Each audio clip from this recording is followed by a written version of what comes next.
Reminder to everyone here, the meeting is being digitally recorded, so please be respectful of each other and when you're speaking or listening. Kevin, call the meeting to order. I would ask you to call your meeting to order. All right, it's 6:30 or 6:31 at this point. I'll call the meeting of the Finance Committee jointly with the Select Board to order. We have a quorum. Okay, very good. Anyone here for open session? Mr. Blanchard. Ed Blanchard, 23 Simon Hill Road.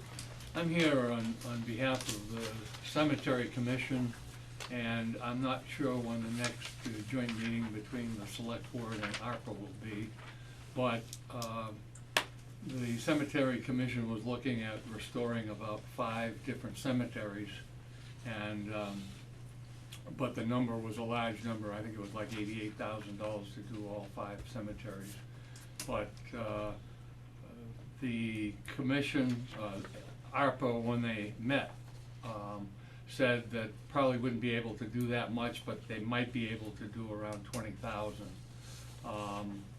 Because of that, the Cemetery Commission went ahead and removed the fencing with the help of the Lions Club on the Route 68 cemeteries, the 3 cemeteries there.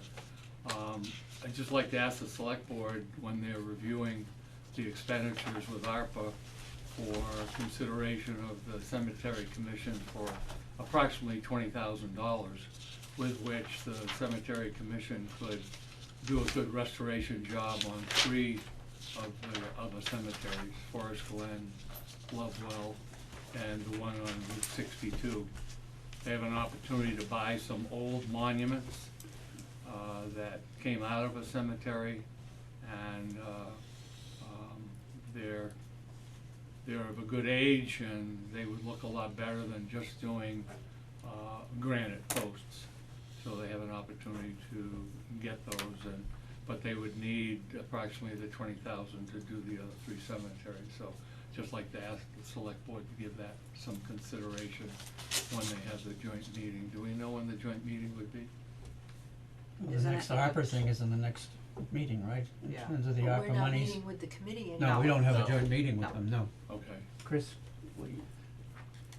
We don't have one The scheduled 20th for a while, is when we have Ed. it for the select board. Well, when will the What's that, final Heather? decisions be made on We the, talked about, putting the remaining ARPA projects on the next meeting in December at our last meeting, so I believe it was December 20th. For the monies that, The monies, but the ARPA committee itself is not meeting again, correct? No, not unless the select board pushes something back to ARPA. that's the end of 20th? Ed, was there a application filled out? Wasn't there an application filled out for this? Heather, do you have that in front of you? I do not have it in front of me this evening, but yes, there was an ARPA application filled out. We discussed all of the projects that were put before ARPA at the select board meeting at the last couple meetings. And I think the last time we discussed this, which was the last select board meeting, we decided, since there's a limited amount of funds left and we That's wanted the to old one. disperse it It's not amongst up as to many date, but it applicants as still possible, we still need It's to only think of the 8,500. best 500. systems to do so. Yeah, I have it here. 8,500. Okay, thank you. Yeah, there was a full application done, and it was done Yep. segmented by cemetery, so that if any consideration could be given to the other cemeteries, it would be greatly appreciated. Thank you. thank you. Very good. All right. Anyone else for open session? Okay, Katie, we'll go to you for announcements. Alright, so announcements. This past weekend was the annual holiday fair over here at the senior center, and across the street was the gingerbread fair. Both had lots of people trekking through. I was outside getting drenched on like a drowned cat with the Boy Scouts all day. I was soaking wet, but we watched plenty of people come in and out of both of the fair entrances, and the seniors, all the people over here did very well. There was lots and lots of people that came through, so that was a good thing for both of the church and the seniors. This weekend coming up, we have special events is doing brunch with Santa over here at the school from 10 to noon. It's a $10 donation. We'll have lots of kid-friendly items, plenty of coffee for the adults, crafts for the kids, and bring your own camera, and you can take plenty of pictures with Santa. And I will have some people dressed up as elves, cause why not? It'll be fun. And we got a whole new setup for Santa, so it's gonna be good. Our traditional Santa will be there, and it will be a good day. So come on down to the school Saturday. Also on Saturday, the Hubbardston Fire Department will be going around with Santa on the fire truck. It's gonna be a huge Santa weekend, next couple weekends. So Santa will be going around on the fire truck. They take a $10 donation, I believe, to their fire association to sign up, and you can bring your pre-wrapped toys to the fire department and email them to get on the schedule. I would imagine they may still have some spots open, but maybe not, so you'd have to check with them. And then also this Saturday, there is a free brass concert over here at the church from the Pioneer Valley Brass Band at 5:30 up here at the First Unitarian Parish Church. Yes. Sunday? Yes. No, Saturday. Saturday. Saturday at 5:30. They'll be over here at the church, and again, that is totally free event. Everyone is welcome. So go over to the church.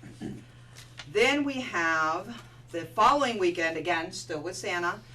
We have the Photos with Santa, sponsored by the Lions. It's going to be up at the rec field. Again, our town's traditional Santa will be there on December 17th from 5 to 7:30. Again, that is a free event.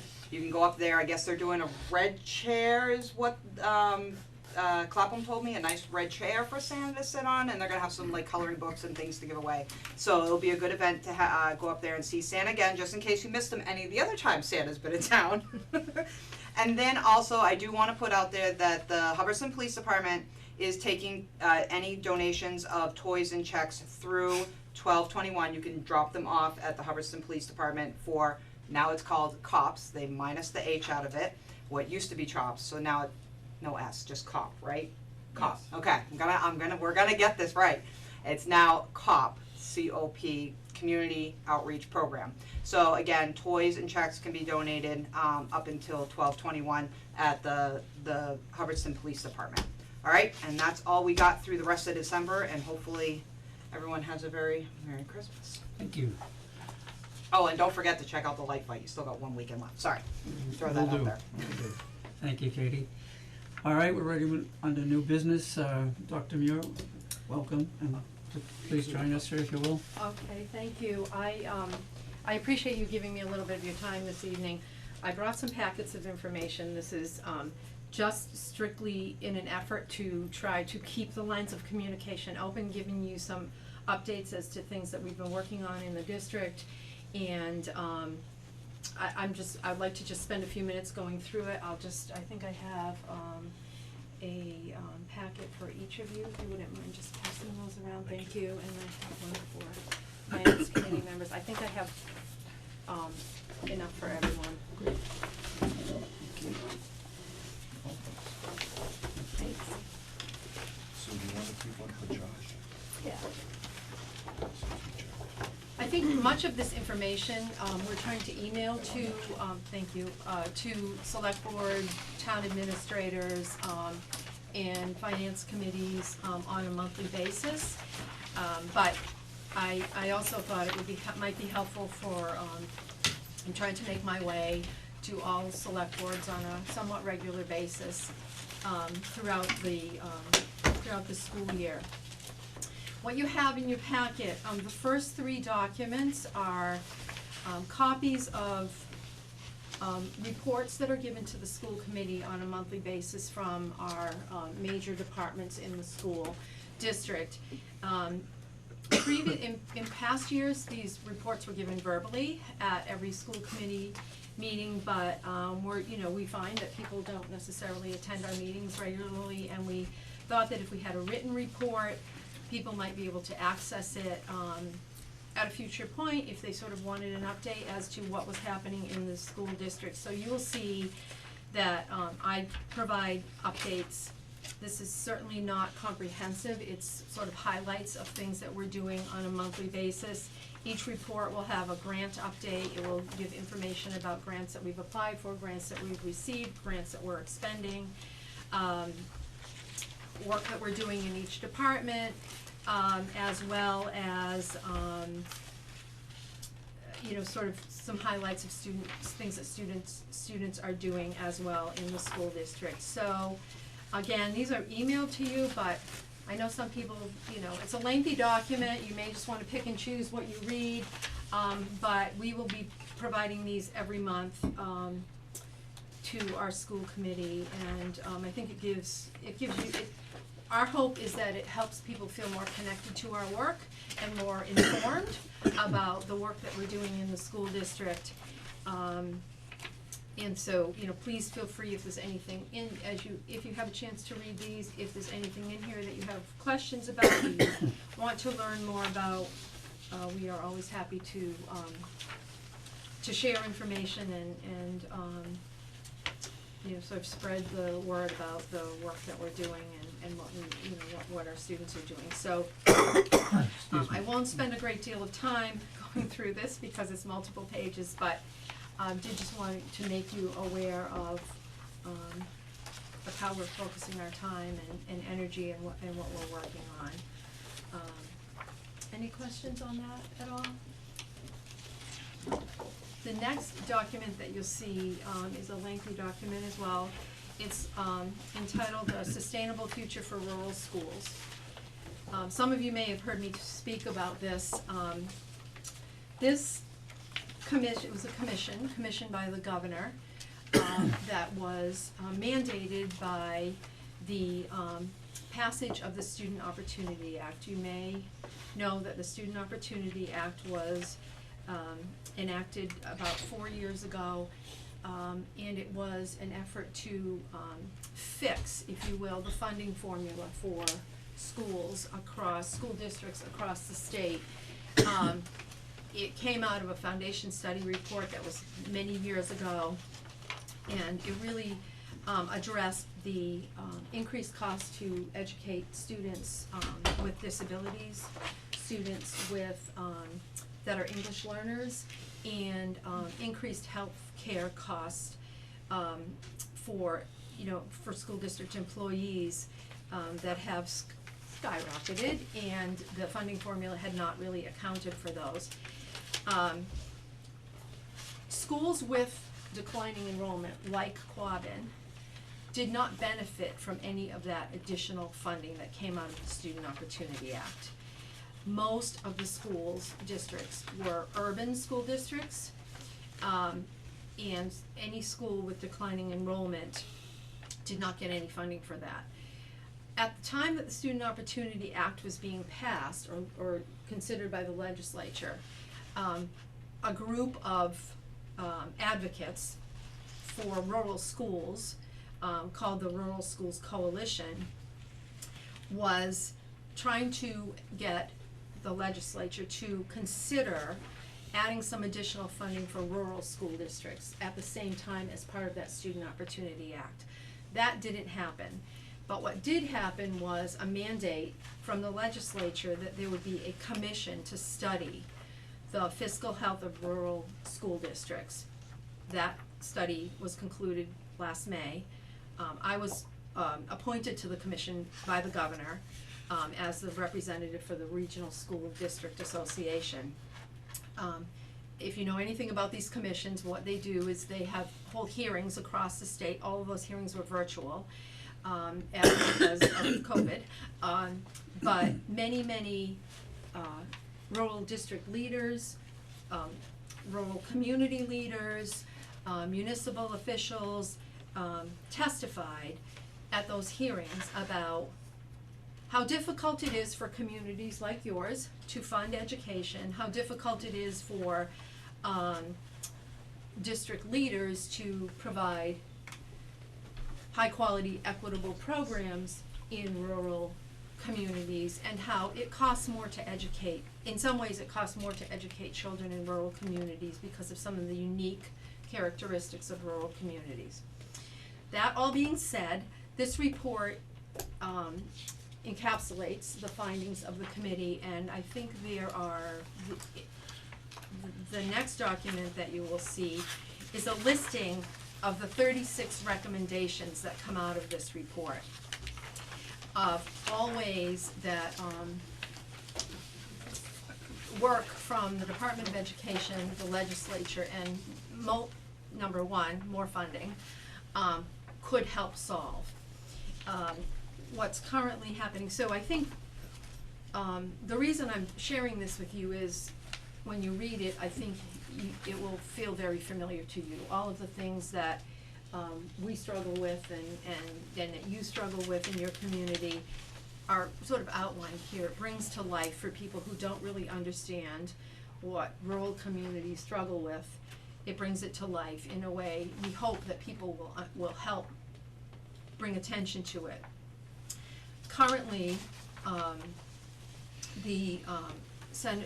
Representative Natalie Blais is working with Senator Comerford to craft legislation relative to some of these recommendations. There's a group of us have worked on prioritizing what these recommendations are, honing it down, and at the end of this month, there's a meeting to sort of, for us to learn sort of what that legislation will look like.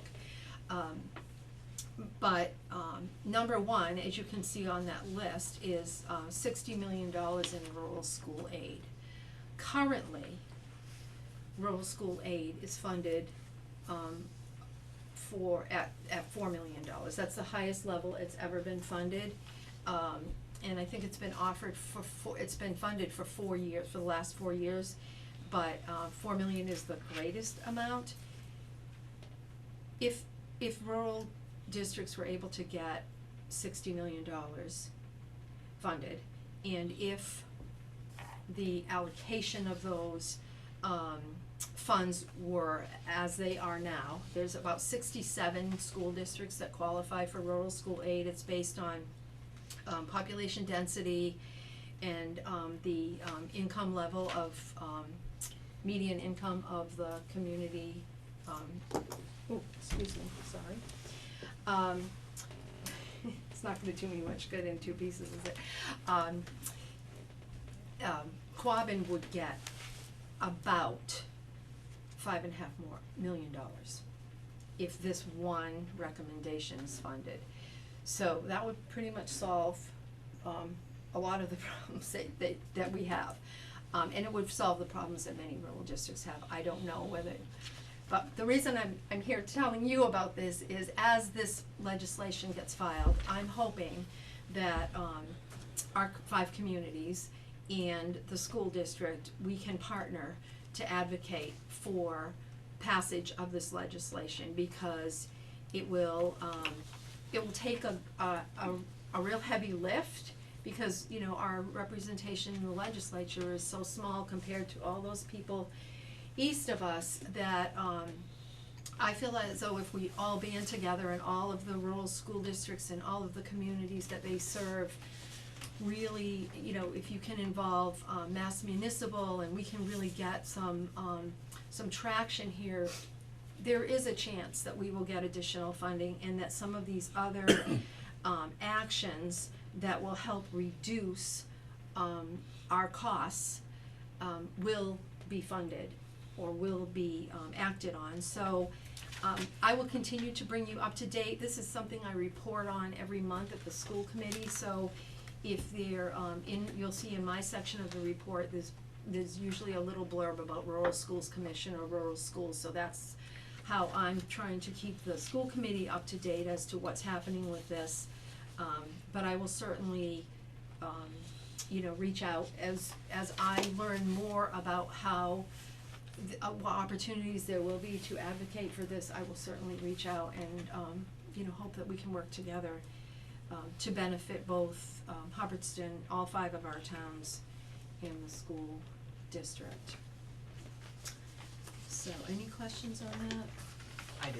Yeah. So for advocating for ourselves, for the towns and through the townspeople, have you thought about when there is something real on the table, to put out an email blast and have the towns do the same thing with like a copy and paste? Here's your Yes. senator, this is the person you need to call, this is the email, this is copy and paste, just keep sending it into their Mhm. inbox, or call this number and advocate for this? 'Cause Yes, absolutely, and, you know, again, I think the more we can collaborate and, you know, you have that idea, and we have this idea, and the more we can think about what strategies, and there will be, I imagine, the Superintendent's Association is making this part of their legislative platform, the, Regional School, Association is making this part of their legislative platform, and I believe the Mass Association of School Committees is also making this part of their legislative platform, as we move into the, you know, the next, budget cycle at the state level. So yes, we will absolutely try, you know, get make it as easy as possible and try to get the word out in as many ways as we can, to get others involved as much as we can, because, yes, it does make a difference if you contact, your legislature, so, more to come on that, and I'd be happy to, you know, to keep Nathan informed, and, you know, again, come back here at any point if you would like me to give you further information. A little bit of bad news in the next document. Before we go ahead. move on, Sure. can you just talk a little bit about Appendix D, Sure. the final page on this? What is the priorities mean, and what do those financial columns mean? The fiscal year 23 award, fiscal year 22 award, I see a figure of $4 million for the 22 award that I think you alluded to earlier. Yes. Appendix D, did you say? I'm sorry. The very last page on Page this 45. sustainable very, future, very- 45 and 46. Oops, sorry. Oh, These, Yeah, the colorful Yeah. ones. This one, right here. Oh, I don't have a colorful one, so I'm sorry, 45. Page 46. Okay. I may actually have an older version of this. You want mine? You know what, I have one right here, I'm sorry. I can look at it. This, as you can imagine, this, report went through multiple iterations, and I think I have a, okay, so I'm sorry, Mr. Franco, what was your question? Can you just describe what it is, these numbers that I'm looking at? It says fiscal year 23 award, and it looks like each number in that column is significantly higher than the fiscal year 22 award. And what is the priority grouping? What is that?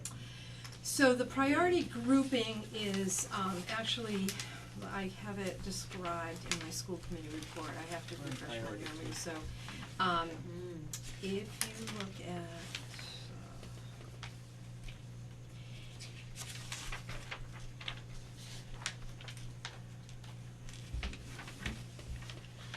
it's the state's calculation of how needy each district is, so it's based on sparsity, the districts with greater, sparsity or lower, student density get more money.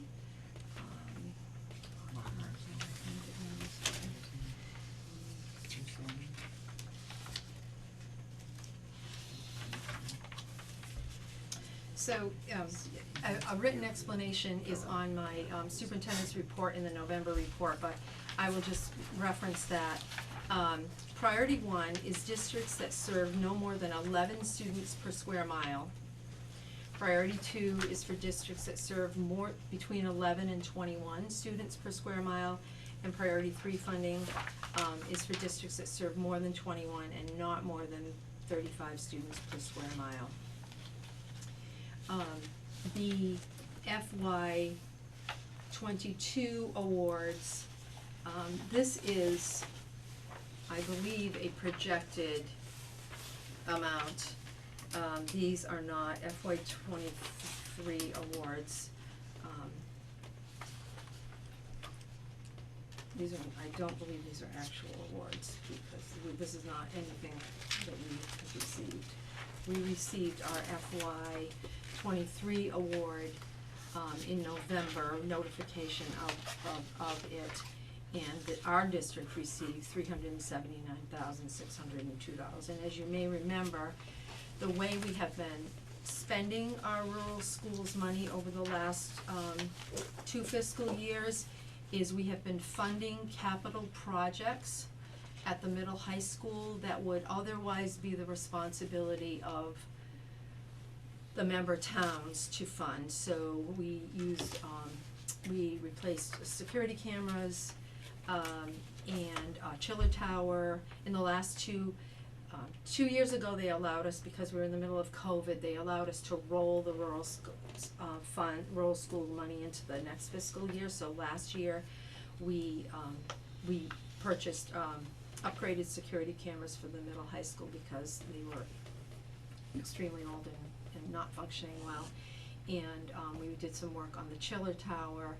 And so we use our rural, because there's no guarantee that this money is ever coming unless they decide to fund it. We use it for, one-time expenses. We try to use it for one-time expenses, and we've tried to ease the financial burden on our communities by spending this money on things that would otherwise fall to the town to pay for. So as you know, in the regional agreement, when we do capital projects in the middle high school, each community is responsible for funding part of that. By doing those capital projects using the rural schools funding when we can, we don't have to ask our towns for money, so we try to use it in that way. We are still considering the ways in which we're gonna spend the FY '23 funding.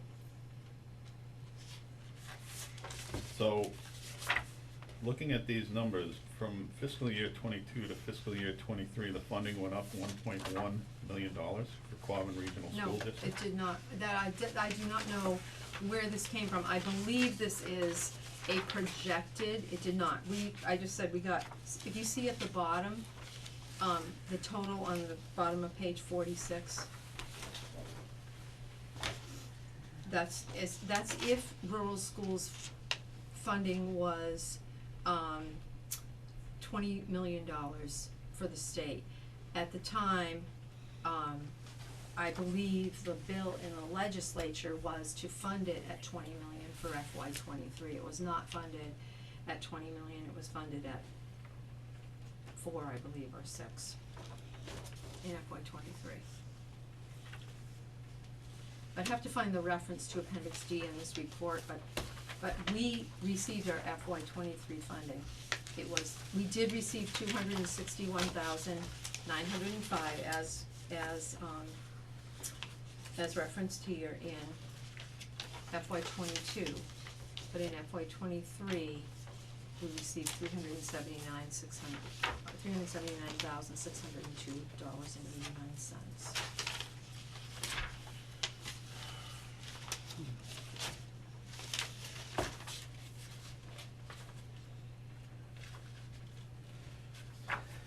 Okay.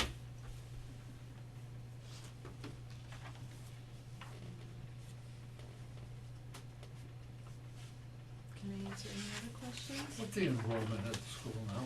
2,000 students. 2,000, and the total capacity is 2,400 still, or? For all of the buildings, I can't answer that accurately, so I couldn't tell you, but we are not at full capacity in terms of, space utilization, although we are, as I'm sure you know, using, we have some programs, partners that are using some of the space here in Hubbardston and in New Braintree, Hubbardston, Ruggles Lane, and the middle high school for our CAPS collaborative programs that are programs for medically fragile students, and they rent space from us, so it helps to utilize our space and get a little bit of revenue into the district.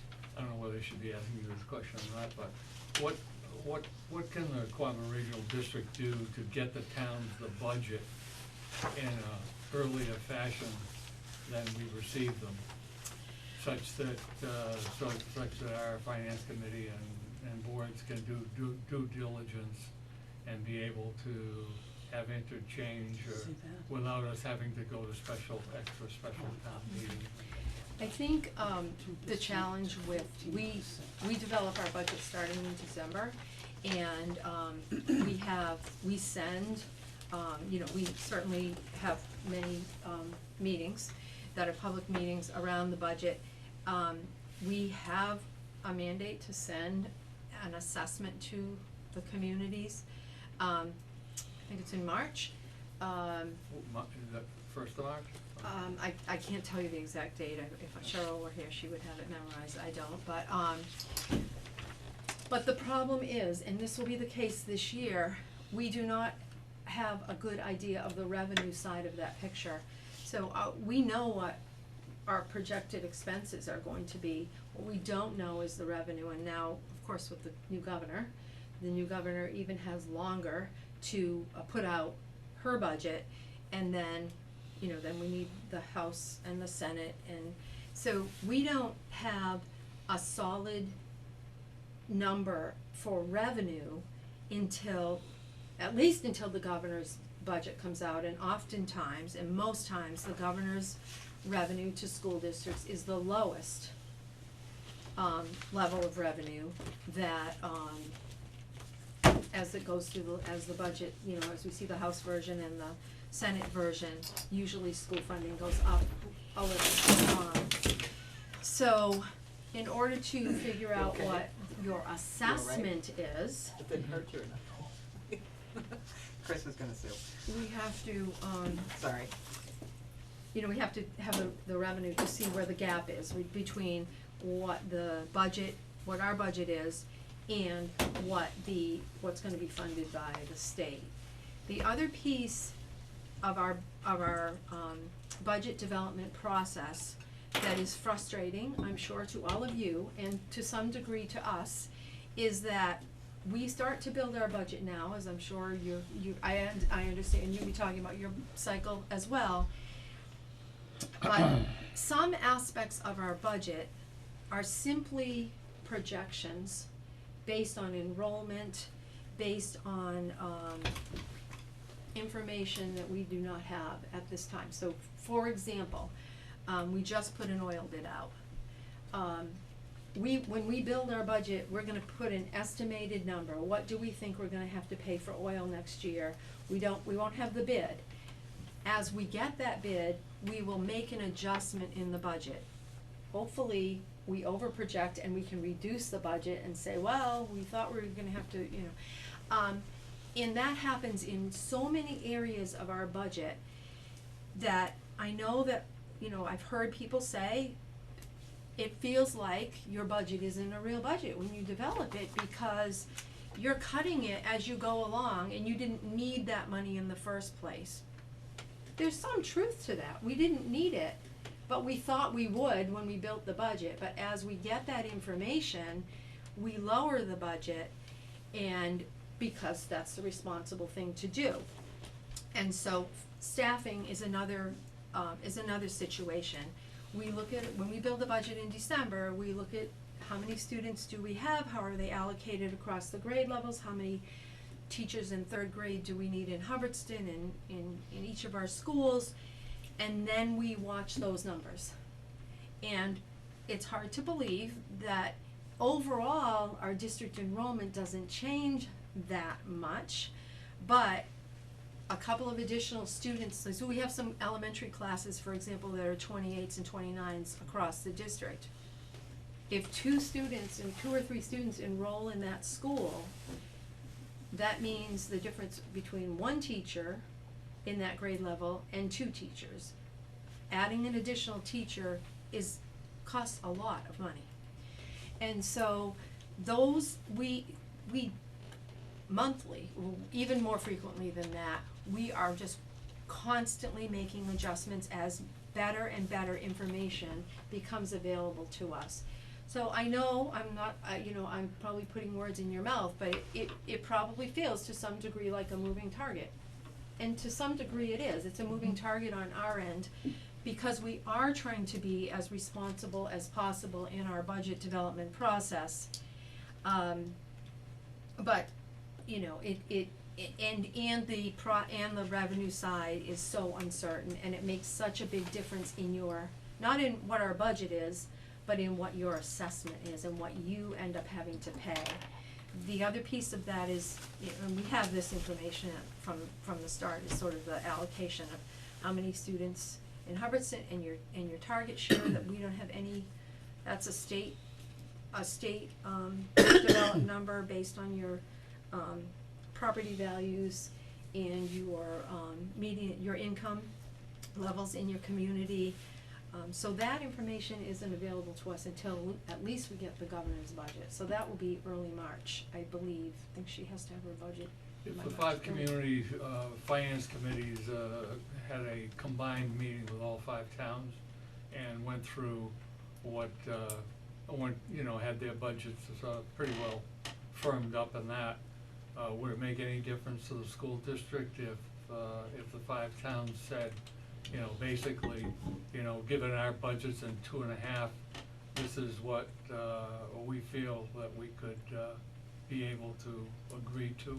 Would that make any difference to the school committee? We want to work with you. We want to work with you, and try to make things, build a stronger relationship. When would be an appropriate time, for that 5-town finance committee meeting to take place, to have then the conversation with your folks about what the budget number would look like? Would that be before March? We can give you the budget number, as soon as we finish developing the budget, which will be in early March. We can give you our budget. That's not what No, she's that's asking. not what I'm Okay. asking. You said budget. I just wanted to be clear. Not yours. Yeah. Our I- budget. The yeah. town budgets. Let me, Yeah, alright, I then said let I me, can't. then let me restate the question. If the 5-member towns' finance committees collectively meet and determine what we can afford to contribute to your budget, when would be the appropriate time to have that conversation with you? I would- Would it be before March?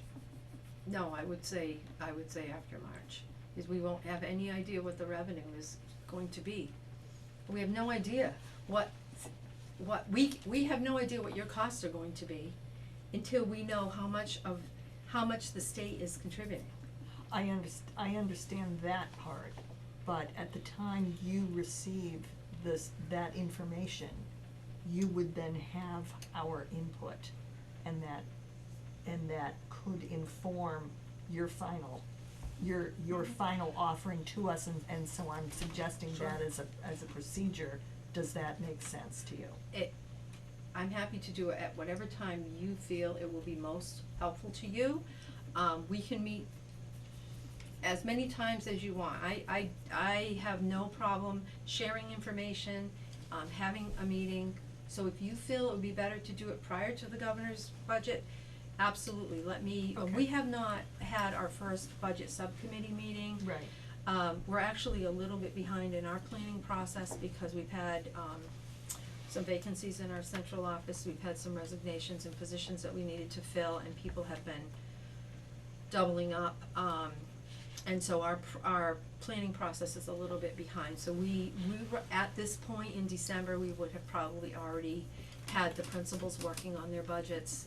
We have not started that process, Okay. so, what I will do is, before the end of the week or early next week, I'll talk with Cheryl, I'll talk with Mr. Wiggler, who is the, chairperson of the Mm-hmm. finance subcommittee, Mm-hmm. and we can, talk about, maybe setting a date. The sooner we set a projected date, the probably the better the Madam participation Chair. will be. With all, in my opinion, what we probably should do is wait until at least we know that the governor's budgetary number, so that we have a little bit of area to play with. I agree that, I think that is an outstanding suggestion from Mr. Blanchard, from yourself, and that is something that should happen, that's something that likely needs to happen. But it would be a little premature to have it prior to knowing at least what the preliminary numbers are. So my suggestion, and it is a new suggestion, would be slightly after March, even in the early spring, so that we could have a real understanding of what is going on.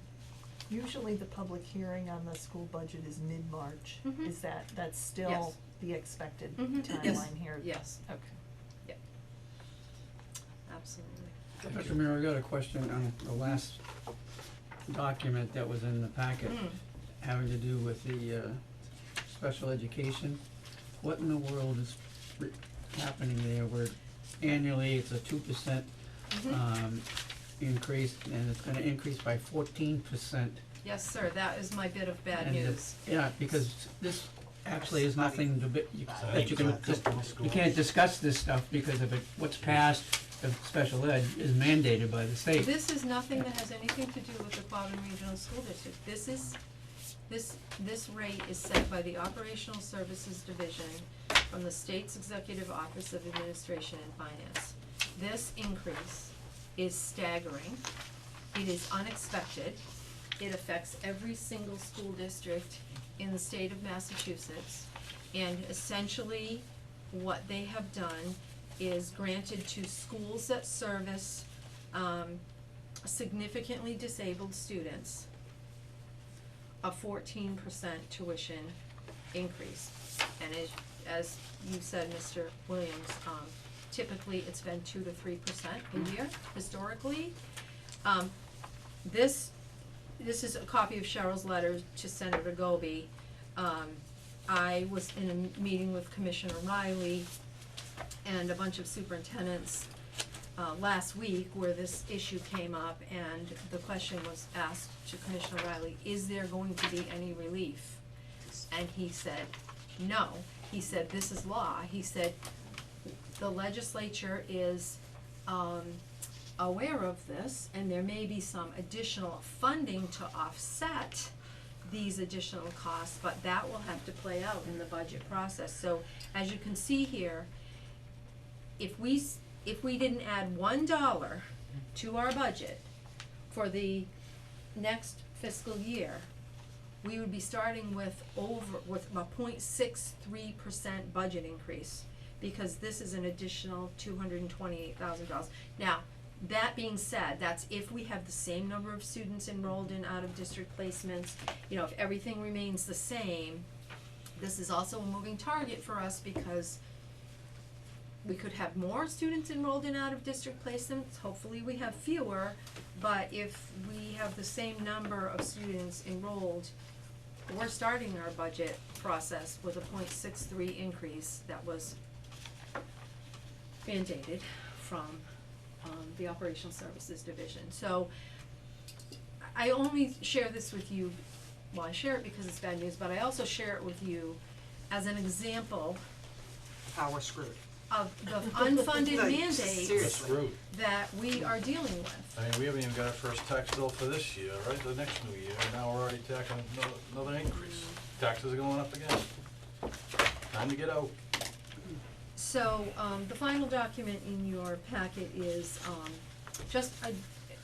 for your awareness, we're hoping to, we have launched a fundraising effort to, fund, or to at least partially fund, a new, a press box for our alumni field. You can see by the photos on this, chart on this paper that are, we are using scaffolding as a press box, and we have used that for a number of years. Not something that is safe, and it is certainly not anything that is, it is safe, let me say that, it is safe, or we would not be using it. But it is not, it is far less than ideal, and a press box is something that we really, for our school district and our athletes, really feel is something that we want to try to find a way to move forward with as soon as we can. You can see on the right side our neighboring school districts and the type of facilities that they have in their athletic facilities. And again, on the top left, there's Quabbin. Our current bleachers. What this project would entail is taking out on our alumni field, we have 8 sections of bleachers that are 6 rows high. we would remove the two center sections of bleachers, we would replace those with, a section of bleachers that was 15 rows high with a press box, on the top. So we've launched a, fundraising campaign focused on, alumni, it is Alumni Field, and we hope to raise a significant amount of money, to fund, to start to fund the project, and, at some point, we may need to ask communities to, authorize us to, bond some of the cost of this, project, but we're gonna start with a very aggressive, fundraising campaign and hope that we can, get some traction and some support from, alumni and An other in-house community fundraising members. campaign? Excuse me? An in-house fundraising campaign? Mm-hmm. How successful have you been in the past with fundraising campaigns? We've never done anything like this, Ah. to be honest. So if you have any advice, or any Yeah. experience, Yeah. we would, I have tons of advice. Hit up some of the alumni. How We much, are. that's what That's they're exactly doing. what How we're much Hit 'em mon- again. how Them much twice. is, Yeah, how what's much the is the cost of the project gonna project? cost? we don't have, That's what I'm worried about. we priced this project, several, before COVID, and then we just obviously didn't have the capacity to move forward with it So at what that was it time. prior to COVID? It was, I can't quote you exactly, it was Yeah. in the range of, Close. Rough. probably in the range of 180 to 200,000. So now it's 500, so. Are you using people like Monty Tech to build it?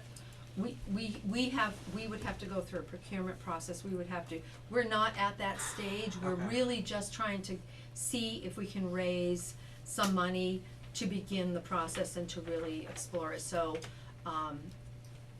we're in the very beginning stages of trying to get the word out about this, trying to get some support, and trying to build some funding, from donations. You know who else is really good at fundraising in this, sitting in this room besides me and him is that man right there, Mr. Blanchard. Mr. Blanchard, okay, well. He's maybe- very successful at fundraising. Okay, I'm not an alumni though. No, but I'm That's just okay. saying. You can pick his brain. we will He's got- take donations from anyone or he's got support some- from anyone. He knows some We've people. not, our athletic director, Mr. Myville has, was actually, the athletic director in Maher Regional when they built their, new athletic facility, and he, was instrumental in a lot of the fundraising that they did to support that, so, he has experience with it, but we've not done anything like this in my experience in the Quabbin Regional School District. So, in a separate world from right now, I was involved in a multi-million-dollar bleacher and press box fundraising project that is on this sheet. Oh. And what ended up happening was, yes, at the very beginning, they came to us, the athletic department, the parent organizations, the administration, and said, we're gonna fundraise. They came up with less than $20,000 on an over $2 million project. That's not something that is okay across the board. And in that situation, yes, the bleachers got built, the project got done, it was a larger project. But that cannot be the case in this situation. This needs to be fundraising. 100%. We're working on it. Yeah, I know, I'm just saying, there's people in all the towns, in all of our 5 towns that are very good at fundraising.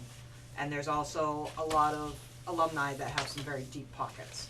So, yeah, you just have to touch base with the right people. We are working on that, and if Okay. you have any ideas, any tips, any, Start washing cars. There's better ways than that. Well, it's a start. That's what I did when I was young, Yeah. for the school.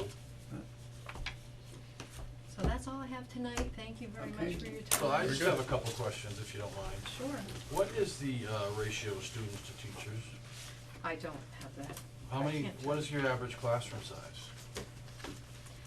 I can't quote that either, off the Okay. top of my head. Thank you. I'm happy to, if you give me a call, I'm happy to share all of our classroom sizes with you, it's actually something that, It's in our school committee meeting, minutes. Mark Wiggler might have that information. We don't, average class size Yeah, just a rough. is, I have classes of 27, 28, and I have classes of 14. Yeah. So it's, It average varies. class size is not something that I think is a good indication of how we're organized the school district. I can give you exactly the number of students in every single classroom, but I don't need it, I'm just looking for a rough, I'm looking for When a you- ratio, students to teacher. When you get up to the club and the class sizes vary wildly. Cause like my kids have some classes that there's like 6 kids in it, Yeah. and then there's other classes, they go to the next class and there's like 20. Why is that? It depends on the class. It really does. Well, I don't understand know. special ed and stuff like that, you're not gonna have No, 20 it's kids in not a even class. special ed, it's just But- regular it classes. depends on what students select for courses. So we offer a wide variety of courses. We have programming that requires a certain sequence of courses, and we have a relatively small student population, and that's one of the challenges of a rural school district is in order to offer a broad program of studies that allows students to leave us with prepared for whatever it is they would like to do after high school, we have to try to maintain those programs, and what that means is, in some cases, the courses are, we have some low enrollment Mhm. courses and some high enrollment courses, and it can vary from year to year. There may be 12 students in I'm making this up, robotics this year and 32 students in it next year, and it really has to do with the course selection, and that's another reason that our budget projections change, because that whole enrollment process for the high school takes place in February and March, and we're not fully scheduled at the high school until into the summer. So we have, as Ms. Young mentioned, the middle high school is where we have the highest variation in class size, but the nature of having 4 elementary schools also makes it challenging to have class sizes that are equivalent across the district, because it has to do with the number of 3rd graders who happen to live in Hubbardston today. Do you ever project or foresee closing schools due to a student enrollment?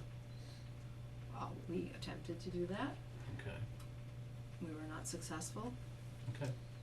I'm just curious, I'm just trying to think how you guys think. I know that would never happen, but,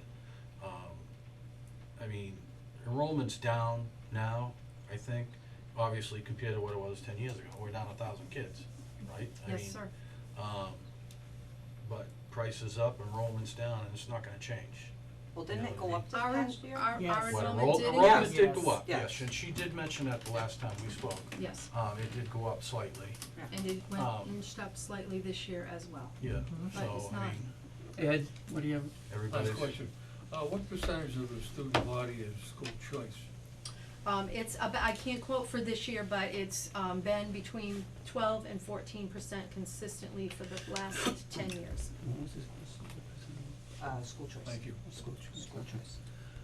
What was that, 12 to 14%? 12 to 14%. And that's increasing as we speak, right? Didn't you say last time we met that had increased? The people wanting to come here from other towns? We have a great demand for students who want to come here. I Yeah, can't Cause it tell it you. was the other way before COVID, right? Now, We are pretty consistent with between 12 and 14%. Okay. Some years it goes down a little, some years it goes up a I little thought bit. you had said the last time, I think it was at the town meeting, the special town meeting, you said that enrollment had to go, there were more people interested in coming to this school district.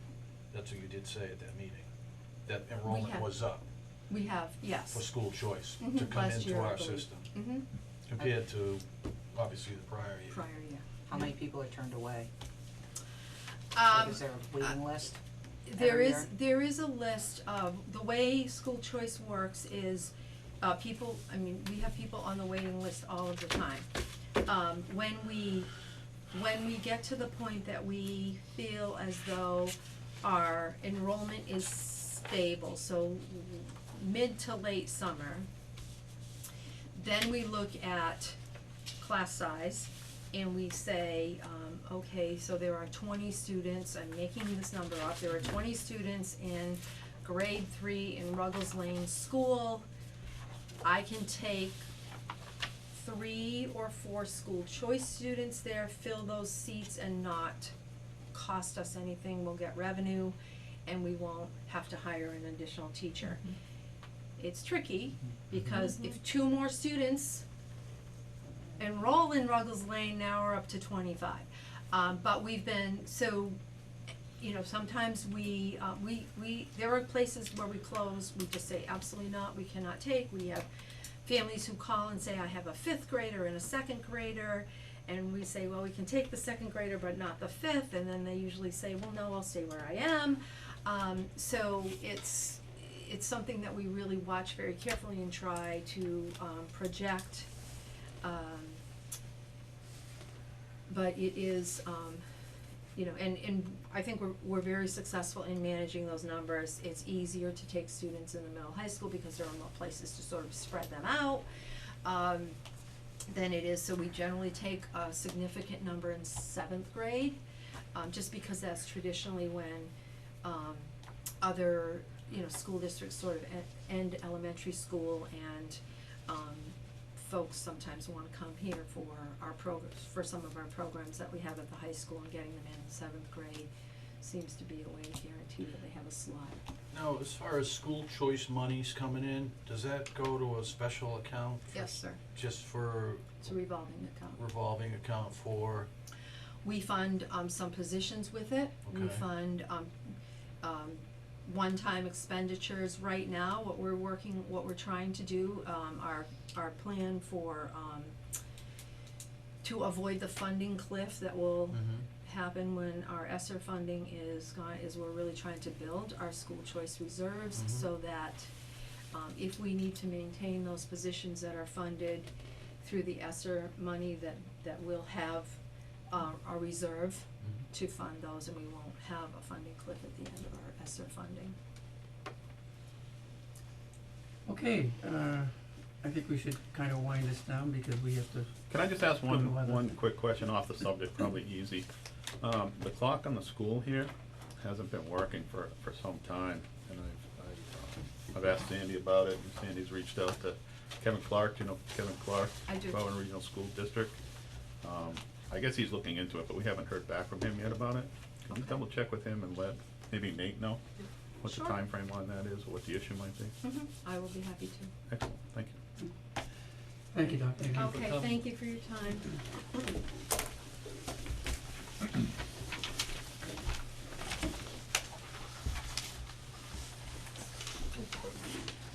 Keep these, right? Yeah, that's yours.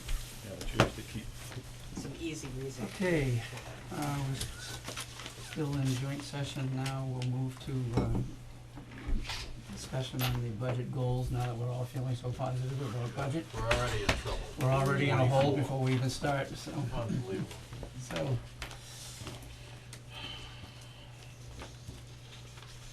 So depressing. My apologies for commenting on that. We can reach out to the other Oh, you're communities good. We're whenever. all good. We're all good. would you like to go over your, thing that you put together for Absolutely. us? I believe I have one, so I will put one here just to guide.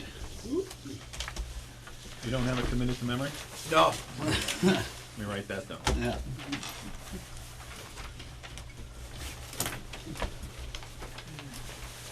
If you guys wanna join us. Yeah, with please us, do. then Why don't we join you? Try to Right.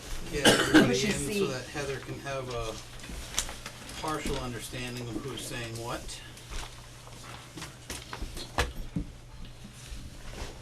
Alright, so as I stated in this letter, I didn't want to come out and as the Hubbardston Town Administrator for 3 days at the time of writing. I really didn't wanna come out and say, this is my guidance that I want you guys to take on 100%. I did, however, want to issue a document that guided the conversation. Some of the suggestions that I'm making here today as written, and they all follow the Hubbardston financial policies, all approved in the last few years, which eventually I will take a look at and update the things that need to be updated, some as small as changing selectmen to select board, and some even considering the value of different policies on the budget and the impact that it's had over the years. So some of the suggestions that I'm going with today would be, I'm just gonna read them as, one second. So I do want the departments and budget filers to insert a little more documentation with their budgets this year. As we are transitioning in a number of positions, including some members of the select board and some members of different boards and committees, and myself and a number of other positions within the town, I'm asking for, I look to ask for a goals, FY23 goals and initiatives from the departments and or filers, a new organizational chart, kind of pointing out where they've grown and what their departments and or boards and commissions look like at this time, and kind of an update on where they are during the year. My suggestion for non-personnel line items would be to level fund. Anything that could potentially then be kind of risen can be discussed in a document attached to the budget. I will tell all of the departments that it is important to maintain a great understanding of the bottom line while we as a financial team, as a finance committee and as a select board understand that some things are contractual and or necessary. For personnel line items, I am suggesting a 2% COLA, which matches all of the unions this going into FY24. All 3 unions have a 2% COLA in their contracts. If there is a needed increase, I will plan to ask that the departments explain it and give a record of ways said employee has gone above and beyond, and looking at the future and what they could potentially do with the growth in said position. One of the focuses that I believe we should continue focusing on are facilities and road repair. That has been a large focus of the budget for the last several years, and it seems like everyone that I've spoken to in my very short period of time kind of all tends to come back to that. Facilities, road repair, and salaries of employees, as some of the department heads and boards and committee chairs that have already stopped by have mentioned. As part of our financial policies, we have committed to meeting debt, capital expenditure, and savings goals. I believe that a lot of the suggestions that I make here today will allow us to craft a budget together that meets all of our service needs and protects the town bond rating. So that's kind of my suggestion to guide the conversation that we're looking to have tonight. Again, since my tenure was so new, I did not feel comfortable stating that I thought this was something that you should or should not do, because all of you here have more significant experience within the town than I do. I hope in years future to be able to submit a little bit less soft of a document, but seeing as I am where I am, I felt this was the best we could do this evening. Thank you. Thank you. Before we throw it out, I think we're all aware, at least I am, that the difficulties we're having now in terms of this year, but we're getting through it. But next year, even before Dr. Muir was here tonight, we know going into it it's going to be worse than the situation we find ourselves in this year, so that my own personal feelings is that we need to be creative and conservative. But, anyone have any questions or anything you wanna discuss based on what Nate has presented to us and your own feelings on this, how we should approach? Susan, how about you? On a $40 million school budget, an increase of 2.5% is $1 million. Our, I know that that in the past we've cooked up some ratio of what a percent increase in the school budget means to us. And I think it would be fair to say that the school budget is roughly half funded by the state and then half funded by the towns. I mean, if we're going to sit here right now and do a back of the envelope calculation, I think that's probably about right. When it's funded half by the towns, our share, there are 5 towns, and we start with that. So you might think that you would take the any increase and divide it by 5, but you'd be wrong. Yep. So, our share of that has tended to be about 25%. So if I do a back of the envelope, I say that if there's a 2.5% increase of a $40 million school budget, that's $1 million, of which 25% would belong to us. So that would be a baseline minimum increase in our assessment, I think. How does that So sound, what's that, everybody? My 200, math is kind of pretty 250? close. Around 250. Pretty close, right? Yeah. So that would be that, and our contribution was $5 million and change, wasn't it? That we had to pony up last year, so $250,000. From the special town meeting, went up to what, 54.4 something. Whatever, 5 and something. We had put in 5. Well, Yeah. right, What but we could I'm, afford, Yeah. but Right, the but town anyway. voted on, pushed us up to 5.4. well, that's right, So if we take a look at that, that's roughly, I think, a 5% increase. If my back of the envelope arithmetic is good. That seems to me to be the minimum, and that was basically the percentage increase I think that past town administrators had been looking for and proposing to the school, to offer up to the school at the beginning. Good old Josh has all these numbers available and can pull them up, but I don't think that I can recall a year where we contributed anything less than 5%. No.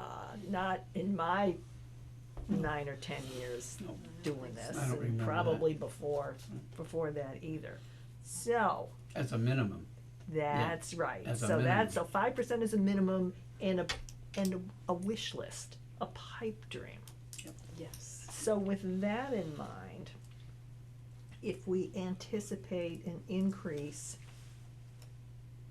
and some little birds have been talking about teacher union They're negotiating, Negotiations. that's gonna be part of it, yep. starting up too. Yep. So Then- I think if we plug in the biggest number in our budget with a 10% increase, and then see what everything looks like. It's gonna look like crap. I was Well, but going that- 7 in my head. But that then suggests some directions to go in. Much as we were talking about at the last special meeting in terms of cuts, in terms of overrides, in terms of debt exclusions, in terms of all of these other things that then need to be presented to the voters. You know, the special town meeting, I told them it was coming, and now we can tell them that it's here. And I think realistically, part of the overall, maybe long-term plan, based on what at that town meeting, et cetera, is, in my opinion now, not if, as I put it to Nate when I was talking to him the other day, not if as far, but when we're gonna have to try to get 2.5 passed, just to sustain ourselves, because, Right, when is now? yeah, When is now? yeah. Historically, It doesn't it happen. doesn't happen in this town. Right. And I agree. Well, I mean, we can try, I'm all for trying, They believe me, also said but- that about a debt exclusion, and we finally got one through. That's right. Okay, but no, I totally agree with you, but in the same sense, we're facing the reality that we can't sustain ourselves by ourselves, okay? And we're not getting businesses coming in, so there's only one other thing we can do. Yeah, but Right, at and what that, I understand, but how about what Susan was saying earlier when the superintendent was speaking, is talking to the school committee, and we have people on our town who's the head of the financing area, and sit down with them and say, hey, this is what we can afford without doing a 2.5 override, this is it.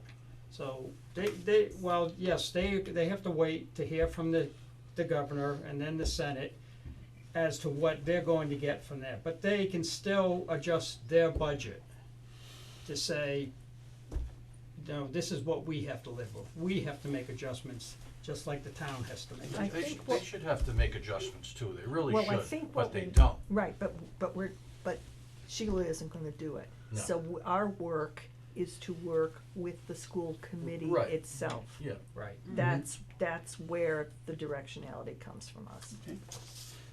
Heather Agreed. does have a question. Who? Heather. Oh, Heather.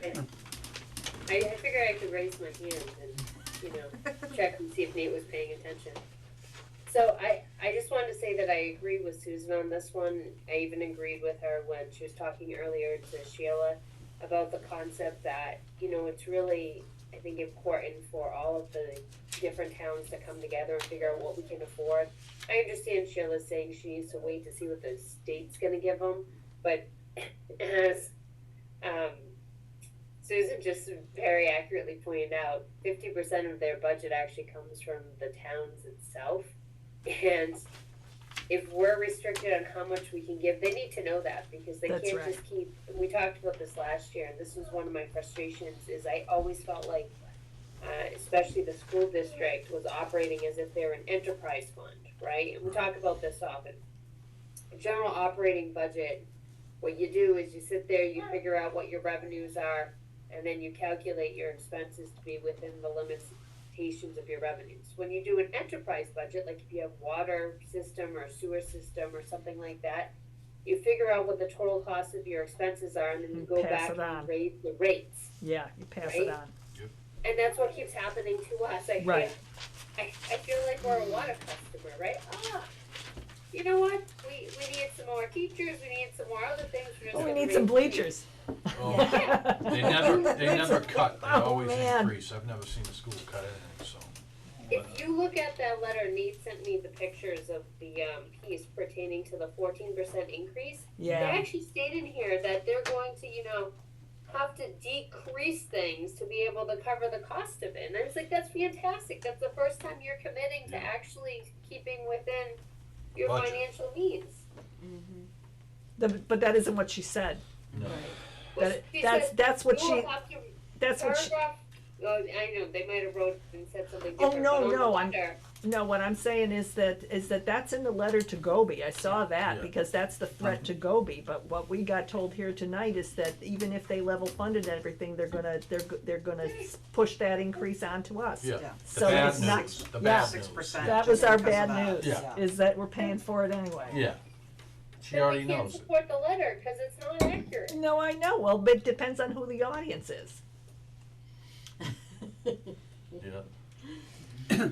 Well, Ed, Anyway, oh, go ahead. This goes back a few years when I was on the finance committee, but we did get together with the other finance committees, and got together and pretty much did a session on what each of us could afford.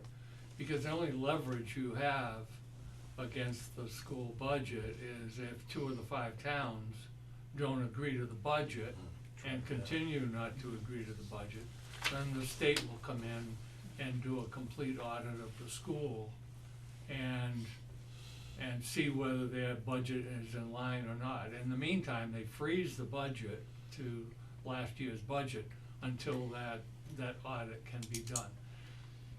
We found that by, you know, if it is what is considered you know, not a trim fit budget, then all it takes is 2 towns, and they don't wanna go through that process, cause it considers, it's a lot of work for them to have to come up with all of the facts and figures to do the audit. We So just they- tried that, They didn't don't we? wish Just to do tried that. It didn't work. But it's been done in the past. Yeah. But I think that, you know, that's the only basic, roadblock that can be put toward, you know, them getting, you know, otherwise it just goes through and gets passed, and then you get stuck with it. On the other side of the coin, I'm very pro-education, and I think that if the townspeople, I would like to have seen this in the last the last town meeting, but wasn't possible to do timing wise, was that, you know, if the town really wishes to fund the school budget, then the only way they can do that is a 2.5 override. Because the 2.5 override, you vote for it once, but it continues every year. And, you know, a debt exclusion is just gonna kick the can down the road, and you're gonna face it again the following year. But if, you know, and then the town would have to come to grips with, if we would really like to see this educational budget fully funded, then we don't have any other alternatives, because i.e., the other side of the coin is municipal suffers. We can't keep good personnel because we can't give them appropriate raises. And, you know, you can't keep taking from the municipal side to support the educational side. So the only thing basically is a 2.5 override. But if it's explained properly, and maybe the school has to get involved with explaining a 2.5 override to the community instead of the community just explaining it, I think that might have some influence on those people who might vote for that. Has to be done by ballot and at town meeting, I Yeah, believe. yeah. So if we get the school to email blast everybody like they did for the special town meeting, it'll have no problem passing. No, because the Not only people that necessarily. get that are Not at the all. students, parents, like people like me. So, like Jeff didn't get it, cause his son doesn't go to Quabbin. I got it. Oh, okay. Right. I'm the I only know. one So on it's the not- select so it's only board that's students. on. That's right. Yeah, well, it still get passed. No, there's just No. not enough. No, because There's not enough parents. because people like me don't get that, Yeah. don't get that information. Well, you're assuming everybody's gonna And vote people to like pass me it, then too, go right? and vote. Yeah.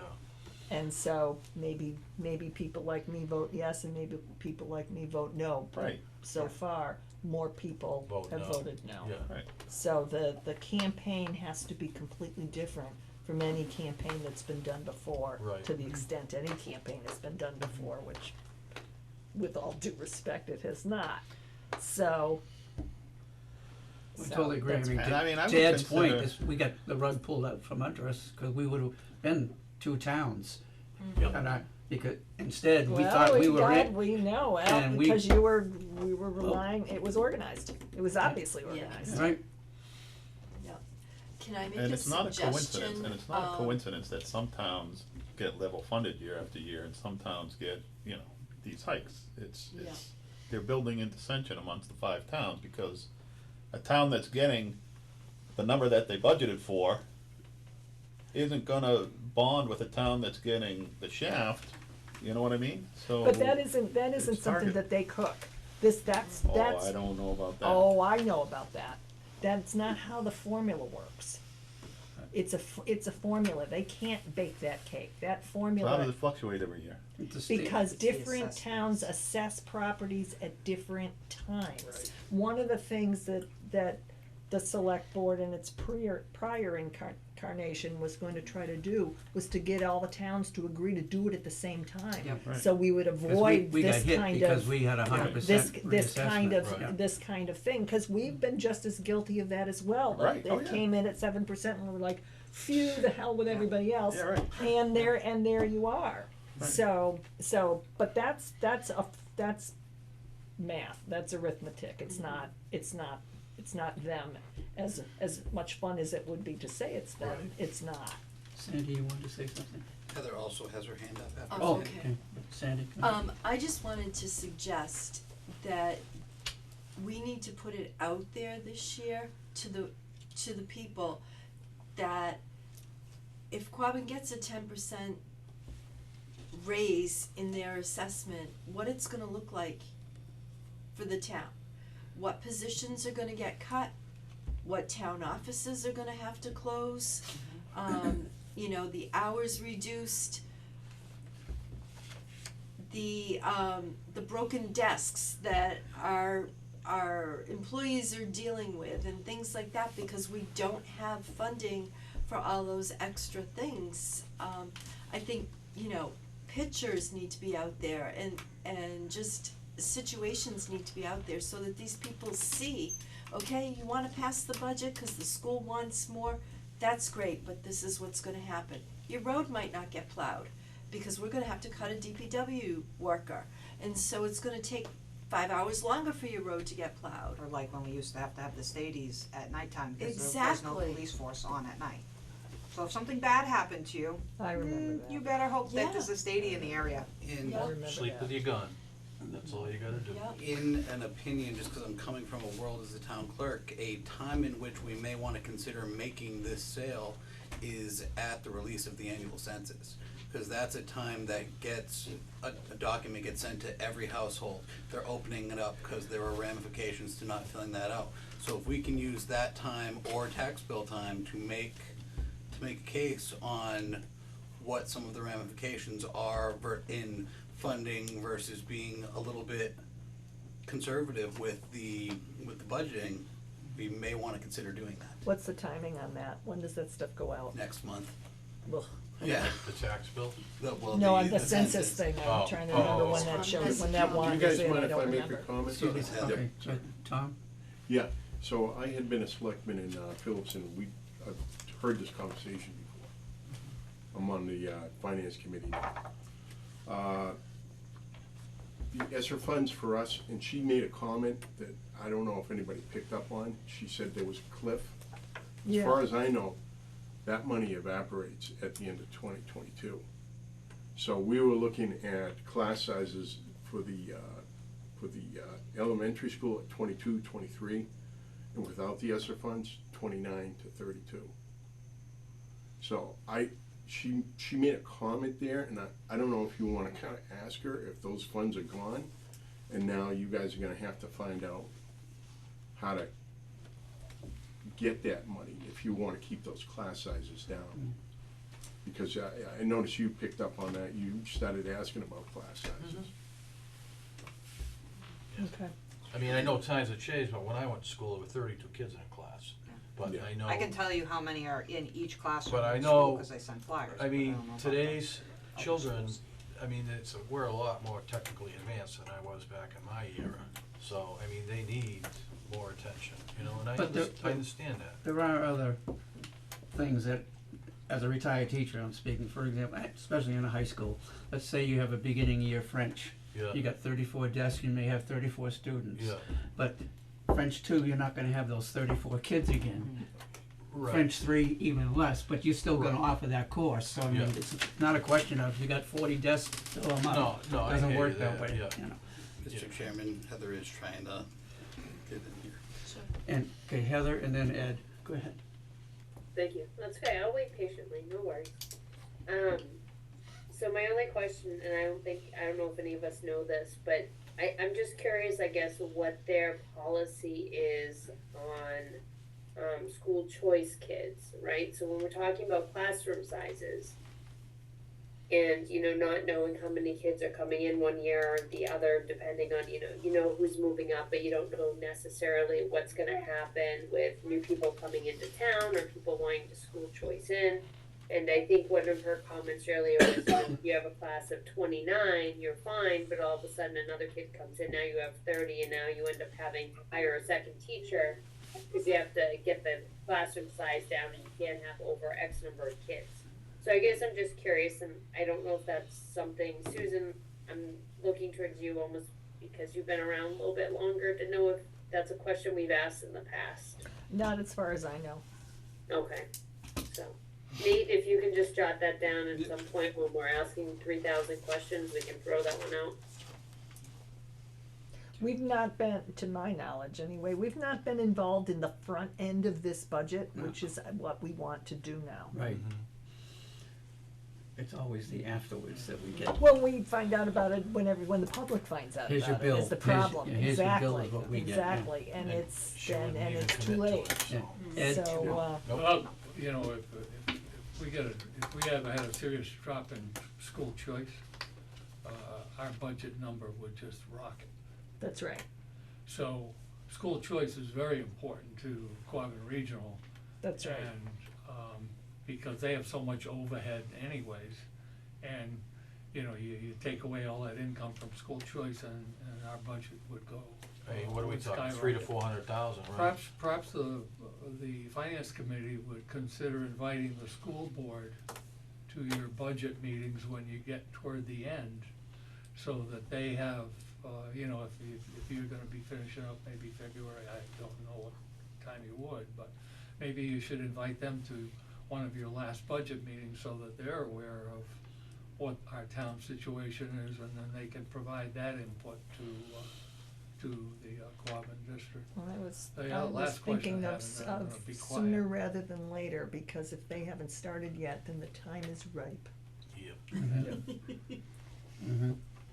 About 2 months ago, when we were trying to sort out what we were gonna cut to make Yeah. the budget work, I had asked a question about cannabis revenue, and who's in charge of collecting that, and when do we see accountability for what those contracts were issued, and when do we see the accountability for the funds coming to the town?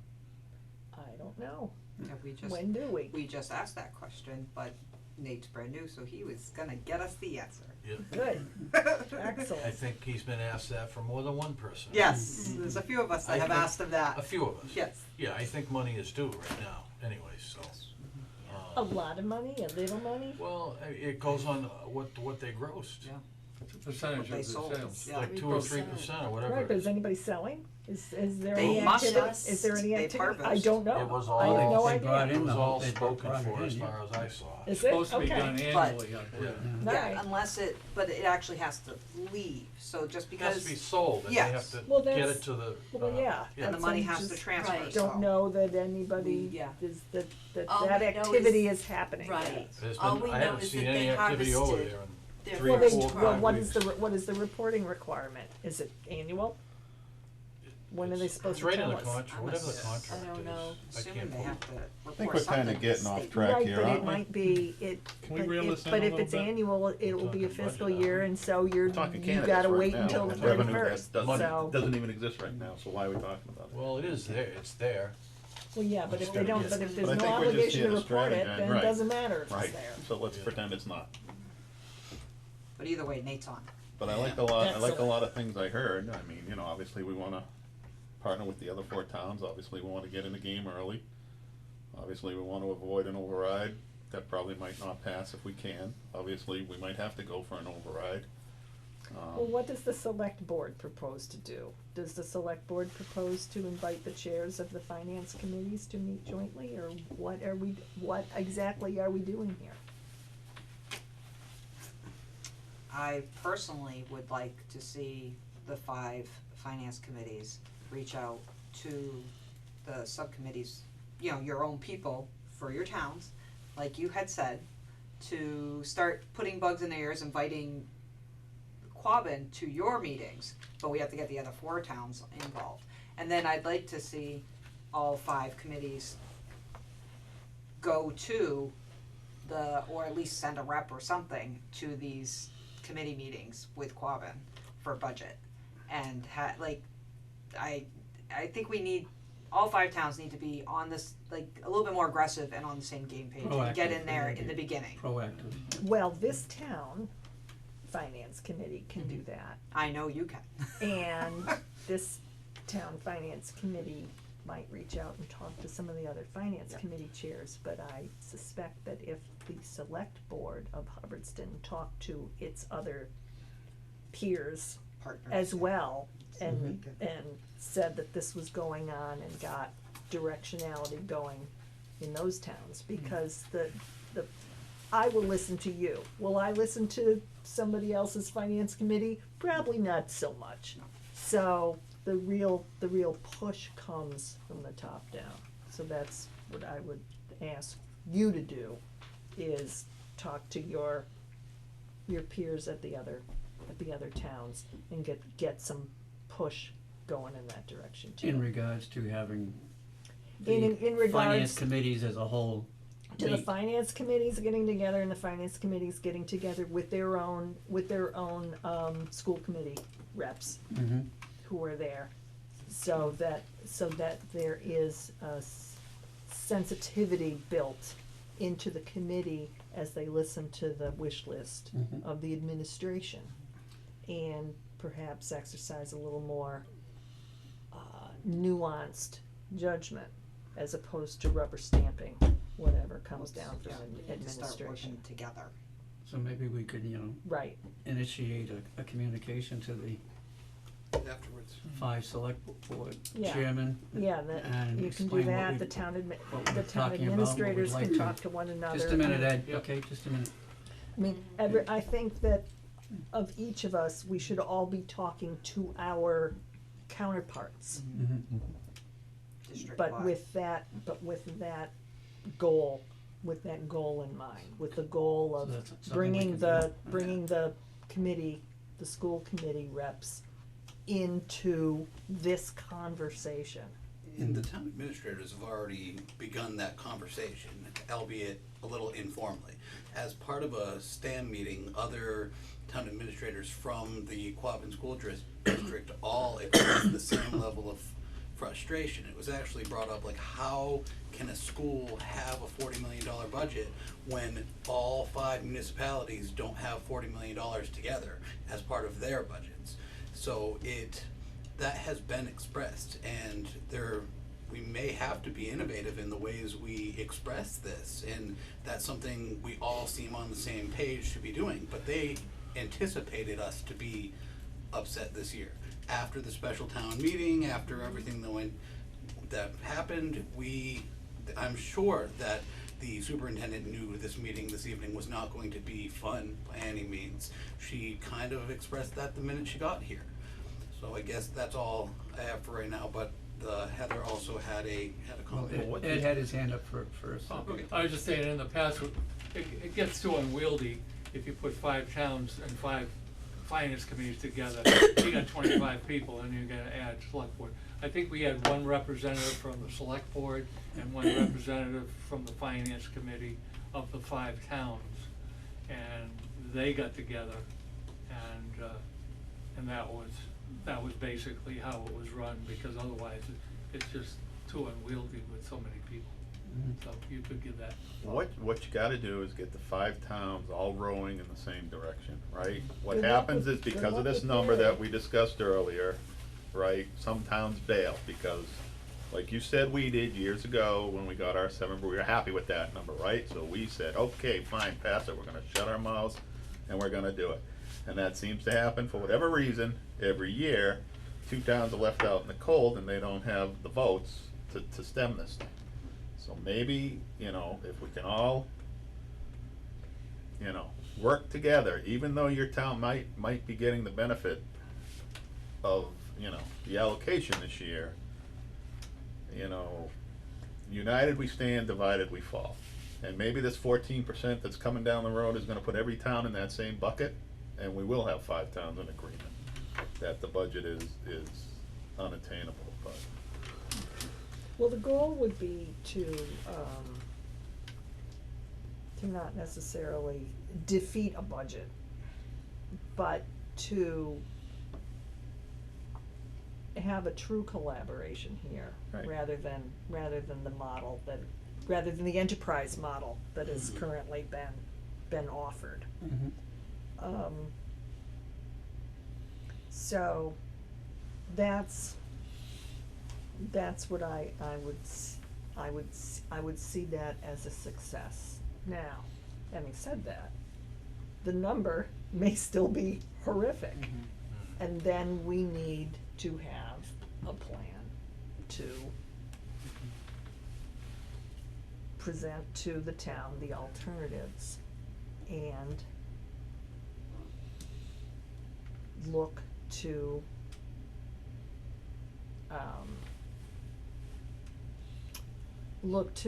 look to certain influential town folk of like mind to organize an effort to fund both the school budget and our own needs.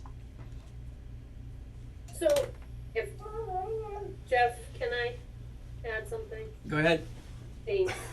So, I was just gonna add a little while ago, and I know, KP just touched on this a little bit, and Susan again as well. You know, we didn't get successful with, regional dispatch until we took a very strong stand on that one. And I'm thinking, you know, what if we try something very similar to the school, and the idea, you know, KP and Susan's point here of going out, getting everyone on the same page, maybe even having, you know, sorry, extra commentary here. Getting everyone on the same page and seeing if we can't even just, if Quabbin's not ready to meet with us, it's fine. It's nothing to say that all 5 finance committees or even select boards can't meet together. And what if we came up with, you know, what everyone's max was, and then instead of waiting for the school to come present us their doomsday, we go to them and say, listen, this is it. This is, you know, when you're calculating your revenue sides, the state can give whatever they want, but here's what all of our maxes are, and the first max to hit, that's it, that's where we're all at. That was what I was proposing to Sheila when she was here, and she was perhaps not warm to that. No. But that's what I'm gonna do anyway, so. That's exactly it. We need our number out there first, and we need our school committee people to at least hear it, if not be aligned with it. Well, then what if, you know, there's something to be said about numbers between all of the finance committee members and all of the select board members. If we were all on the same page, we could be the most annoying presence at FinCom, at their school committee meetings every time, where when they get to the member of the public, whoever's there stands up and talks about again what the number is and how much we can afford, so that anyone who's tuning in at any point isn't surprised at the fact that the towns have no money to give them. Well, the idea would be that we would be that's right, we would be working in collaboration, or at least copying our school committee members on what's going on, so that they are familiar with our numbers, so when they hear the ask from Sheila and Cheryl, there is cognitive dissonance that results. The town said we could afford 20, and you're asking for 100. That won't fly. But that has to come from the people who vote to approve the school budget. So that's my So thought. all the FinComs need to get with their school committee members from their town and really drill it to them. This is what we've got to offer. That would be the idea, Yeah. assuming that all of the FinComs and all of the select boards are in alignment with the general notion that we can't afford this anymore. Right. I don't know that that's the case with every select board or Right. every FinCom. I don't know Yeah, that. 'cause they're all not tapping out. I mean, we're tapped, should So- be. Well, there So are what would you different rec- advocates for different positions in the different towns So what also, do we that's one of recommend them. that would be the first step to take towards this plan? I think several steps need to happen in parallel. The town administrators talk, the select boards talk, and the FinComs talk. How would starting this with an official, pretty much town cry, like if the town administrator, the select board chair, and the finance chair wrote a cumulative combined letter to our respective counterparts in all 5 of those communities, we will at least know at that point who is on board without spinning our wheels and getting nowhere. Sure, we can do that. Yep. I'll sign whatever you write. All right, That sounds like a plan. All right, then why don't we start with that, and Okay. let's build on that. Okay. Do you need a motion for that But or in, anything? but in parallel with that, like you said, Susan, another work stream is for you to come up, for your team, your group to come up with the number. You know, what'd you say, 10% would be the number, or somewhere around that, rough and tumble math?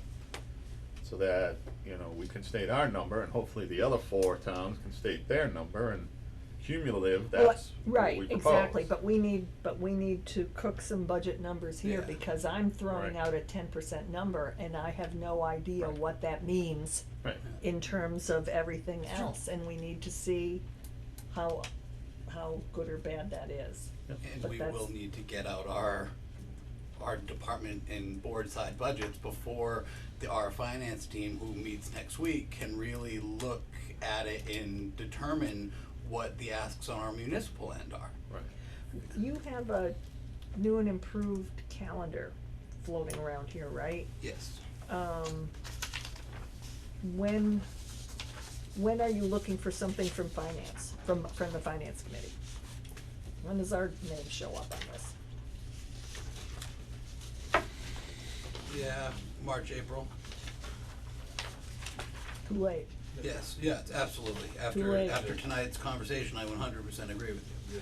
And Yeah. I am on board to have more meetings and even let a liaison of your committee into our finance meetings, either every time or once in a while to check it out. Cause Okay. that's in 2 of the communities that I have worked in previously. A liaison of the finance committee did work with a number of the employees to make sure that everybody was on the same page, while numbers were being figured out and drafted and redrafted. That's a and- good idea. And redrafted again.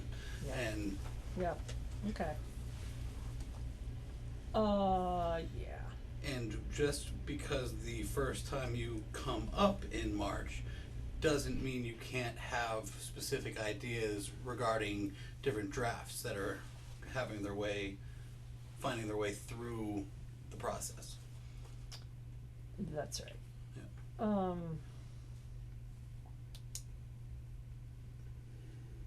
When would you expect to have the first draft? What does your thing say?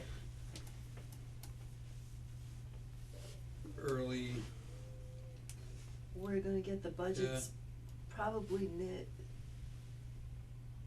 end of January? yeah, we'll get the budgets end of December, and at that point, you'll be brought into the process as well. So you'll have a slight idea of what the asks are in early. Then I would ask you to calendar on that. I mean, it doesn't have to be part of the calendar, the real calendar, but if I need you to poke me and tell me when you need us Mhm. to meet, and then we'll meet with you, and then we'll look at the stuff. And in the Absolutely. meantime, you can obviously email the drafts to us, but I'll need a prompt from you as to when things are ready, and so that we can then get involved, because then I can take what we learned from that and go on And I'm gonna be talk reaching out to you at the end of this week, as well as all of the other chairs, to set up an hour-long kind of intro session to Okay. talk about the way that the town administration and your boards and committees can work together into the future. Okay, great. That is something that's on what I've been calling my 100-day plan, Right, which Now- will result in a report in like 94 days. okay. With what you're both talking about, where does that put what we were talking previously, in terms of contacting the other towns, administrators. We can start sending, Gotta get on it We now. can start draft- making some noise, I would start making some general It- noise now, but I won't have anything to Or- say until we Should have. we wait for the new year? Or are we Well, talk, it should we wouldn't make, hurt to reach out now and plan something for the Yeah. beginning of the year. okay, cause that was my thought process, to letting kinda them know what start, we're talking about, et cetera? kinda get an Send email. out a tickler. Yeah, I think the No, Brit- I mean, I think the sooner British the are better, coming. but I mean, just- I but think realistically, we what can't you- say it enough and soon Yeah. enough and Yeah. loud By- enough, and we need to repeat it.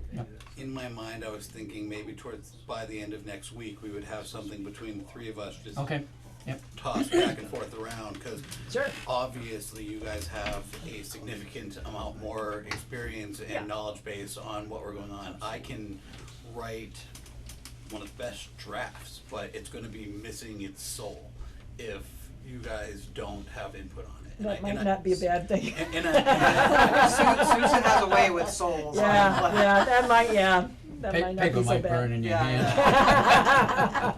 However, I do hope that we could get back around to talking about some of more of the black and white things that we're going to need me to ask the departments and filers, the boards and committees, as part of the general budget season. Cause we all know that the school is gonna be an issue. Susan said 10, I was thinking 8, so we'll find Sheila's probably thinking 15. yeah, like, as a budgetary number to figure out the rest, but we all know that that's an issue. And it is very fulfilling to see this group of people sitting here this evening, all in agreement that that is an issue. But however, I still do need some guidance on what we want to suggest to the departments as what their guidelines are. I think realistically, one of the guidelines is, to the departments has gotta be, don't be planning on spending a lot of money on anything that's new, or that your wish list is, you know, gotta be put on hold. Well, I think they have to be prepared for cuts, Yeah, that a level fund is optimistic. right, We cut at the special town meeting We don't have any before, wiggle room, and we may right. cut again. right. So in that world, in that thought process, do we ask for a 5% cut, or a budget that is level funded and a budget that has a certain cut? I don't wanna do that as the 1 week old town administrator, that's not gonna. Oh, I'll do it. That's not gonna that's not No, gonna put me no. off on a very popular foot, No, we but don't, it's- we wouldn't do, no, I don't think that we need to do that, You didn't take because- this job to be popular, I did did you? not take the job to be popular. That's Yeah. good. I mean, at this point, we don't know. So for us to go back to them and say, well, give us a budget 5% less or 10% less, we don't know. Yeah, No, So let's I not do think that. Level saying funded. level funding, Yeah. starting Yeah. off, Yeah. saying, okay, well, this is just the beginning. Yes, I mean, absolutely.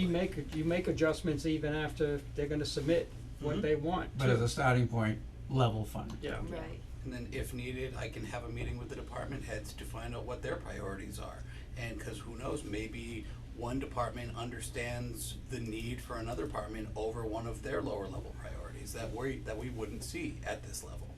So that's something that we can discuss if level funded just doesn't seem to cut it. If I recall And correctly. even level funding, okay, Is it we've cut? already heard postage is going up 3 cents a piece come January.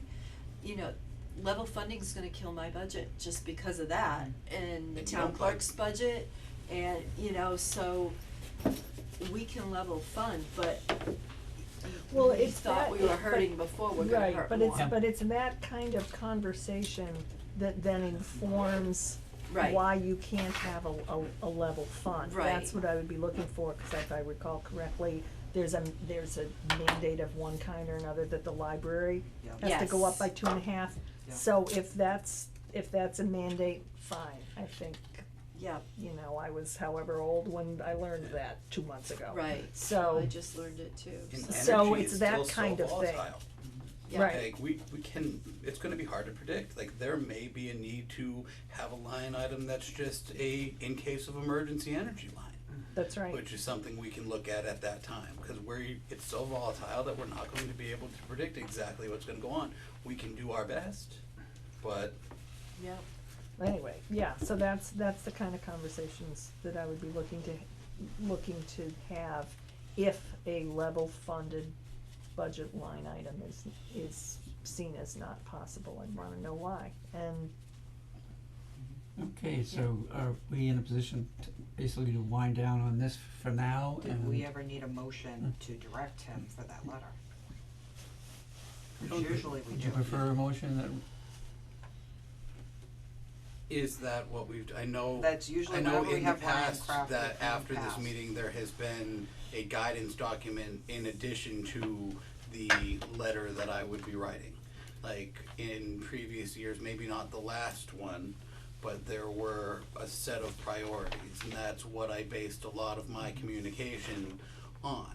But as I stated before, a lot of my first communication was relatively soft, based on what I could find at 10, 12 other municipalities. well, we could certainly entertain a motion asking the town administrator to reach out to the. I would So- like to make a motion. I'd like to make a motion to direct, our town administrator to work with both the chair of finance and our chair of select board to craft a letter to go to all 5 towns, TAs, chairs of the select board and chairs of the finance committee to start a collaboration to work together for Second. budgeting. Motion made Second. and second, any discussion? Okay. All in favor? Yes. Yes. Aye. Actually, you're, want us to vote? Yeah, you're in. Might as you're well, in- we're you're in in it's a joint joint session. meeting, yeah, Okay, all in favor? Or discussion? well, Go I ahead. think, no, I think, I think we will, repeat the motion made, do we have a second? Second. Okay, any discussion, all in favor? Aye. There we go. Opposed, abstained, motion carried. Can I Okay. seek something in that, I seek a motion along the lines of allowing me to begin the budgetary season by seeking a level funded budget from the departments, boards and committees, otherwise known as filers, and with a, at this time, 2% COLA as was written with in the contracts of the 3 separate unions. Everything else was just kind of I fluff. did it so long. Everything It's else a very complicated motion, alright. Everything else was fluffy. I'll give it a whirl. I'd like to make a motion to have Nate create a filer, I believe you said, that the town administrator All has to to do complete with a this, filer, to level propose funding. to level fund the budget and get started on a level funding budget. A 2% COLA, what else am I hitting? I think everything else is pretty much just Details. fluff. And the rest of the fluff in this lovely document right here. Thank you. That was official, wasn't it? Motion made Second. and second, any discussion? Okay, all in favor? Yes. Yes, opposed, Yes. abstained, motion carried, okay, I'll send it out by the end of the week. Okay. alright. Super official. So, I think this winds it down for you folks, so Alright, you great. can adjourn How your about a meeting. motion to adjourn at 8:22? Motion made. Second. Adjourned, Thank thank you. you all. Thank you. Thank you. Chair, I gotta take a break from it, use the men's room. Okay. How you guys I'll doing? reach out this week and we'll get Okay. together, figure out what. These next two what that items means. will take longer. sounds than great. moving. No, they won't, okay. Seriously. Is this the 7:30 stretch? I know, just like stand up for a second. So we will, I've been sitting most of the day. I'll hear from him and then I'll You think circulate I'll something and remind we'll myself get together here at Those some numbers point. that I You wanna meet, predict the meeting before, might take a long time. Yeah, that's okay. New Year or after? I'd rather get it done now. After it is. Told in no uncertain I terms. know. What are you talking about? I know. I'd rather get it done now though. No, I just wanna put it out there. Yeah, that's fine. Well, no, I know that we It's usually only wait till 8:30. we Relax. have the initial. Been a way longer meeting than Yeah, this. yeah, I think so, yeah, but I'm Just standing. minded, BFF, Debbie No. Chamberlain, Okay, works out at the same gym I Oh, we do, only got two so more I'm things. going We got to, give her the, right, and yeah, then the heads up that I Well, got this going on. yeah. Good. So, Okay. And I'll be That'll at be your that. January meeting as well. so the fix is gonna be in. It's nice to meet you guys, I'm forward to working with you. Chuck Reed, Nice to meet you, sir. seeing you Thursday night, Alright. evening. Thanks again. That's right, with more bad Guys, have a good news. night. Yeah. Thanks, Sue. All right, thank you, see y'all later. Thank you. Bye, Right. thank Bye, I'll, bye Ed, bye I'll be everybody. able to, sign I'll out, Katie? explain. No, you're fine. You may go. We squared You may away go, from sir. what it was, She locked the but door I'll- probably. Yeah, I know. Everybody's trapped. Good seeing you. All right, do that. Hey, I took care, I was asked to do something, I promised I would, I took care of it. In no uncertain terms. But do it the right way? You back? Right, no, I 100%. Oh, here he comes, we're good. All right, We'll lay it on. Quickly, we're gonna go through these. Right now, we need, and I would entertain unanimous consent motion for the consent agenda. The approval of the minutes, we were all at these meetings, including the executive session minutes, October 11th, October 15th, November 21st, the open session, and November 21st, the executive session. Appointment of Susan Brady to the Council on the Aging, and Department of Works rate change for Dan and Zach. These are the 6-month rate change and a year, correct? Correct. So that this, if someone would be willing to make that motion. I'd like to make the motion to accept the consent agenda as is. Second, Motion made, second. Any discussion? second, Heather? I was just saying second again. Okay, Good. thank you. All right. Any discussion? All right, all in favor? Yes. Opposed? Motion carried. Old business, the COOP plan. I would like to say before we even begin on this, that, and I mentioned this to Nate when I was talking to him today, as a matter of fact. I've gone through this and filled out a lot of the blank spots that I thought I was supposed to be doing that, but I don't think we were in a position to approve anything, because when I got to the critical systems where they needed to have all the records, which by priorities that should be saved and where they're gonna be put, I think that has to be done like by the clerk and the staff. So that there's really, we can't approve this yet because there's still work to be done on it. Yeah, we don't have a room for this stuff, right? We were looking for space for that, right? We need space. Well, there's a lot of things that could be debated, but I mean, I think we should put this off and let them put some work on it to get their little list, and we can all go over it, because one of the things that mentioned was the emergency, another building, and all we have in town is the school. Yeah. You know, as far as, that's all I can think of as far as where in an emergency, Yeah. if this building were mercifully destroyed, okay? All you do is Where we say, would go, it would have to be the school, or, as in the report here, it recommends trying to have an arrangement with another town, but these are all things that are debatable, so for purposes of saving time tonight, my recommendation is, number one, obviously, I don't think we can approve it, that we should put it off again and let the staff and the clerk's office at least deal with their section of it, Alright, I'd so like we to get a make, picture. I'd like to make a motion to put this off to maybe a January meeting, to be put on the schedule back for whatever we have that's open, so we can discuss it more, and that will give you Yep. guy plenty of time. So the first meeting in January? I think there's only one meeting scheduled. Okay. Katie, would Yes. you accept the friendly amendments? Yes, I will, dear. Can we add to that, directing Nate to work with staff to complete, the blanks for proposal and presentation to us for that meeting? Yes. Yep, that sounds And I'll good. add a second to that. What, Heather, you're talking about what section of this would you be working with them on? Well, I wouldn't be working with him at all, but I Nate would would be, be working with on the whole all the thing. staff on, Yeah. yeah. Oh, on oh, that. I- Have Nate, to have Nate go through it. I got you, okay, yep. Yep. Okay, And So- she amended it, I accepted it, she seconded. okay, you have a motion made and second. Any questions, any discussion? All in favor? Yes. Aye. Yes. Opposed? Okay, motion carried. And, town administrator report, anything you'd like to I do. do with that? Perfect. As I sent out to you guys at the end of last week, I wrote up a town administrator report to present today, as I intend to do at the kind of bi-weekly, right before your week, just to let you know what has been going on that can be publicly sent out. Your battery is running low. Oh no.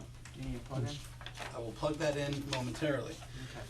So essentially what I was talking about is how my first few days were full of impromptu meetings. I met a lot of people, I learned a wide variety of things. At one point my head was full, so I had to go home. It was Thursday, but came back this week and we've been having a good week thus far, 2 days in.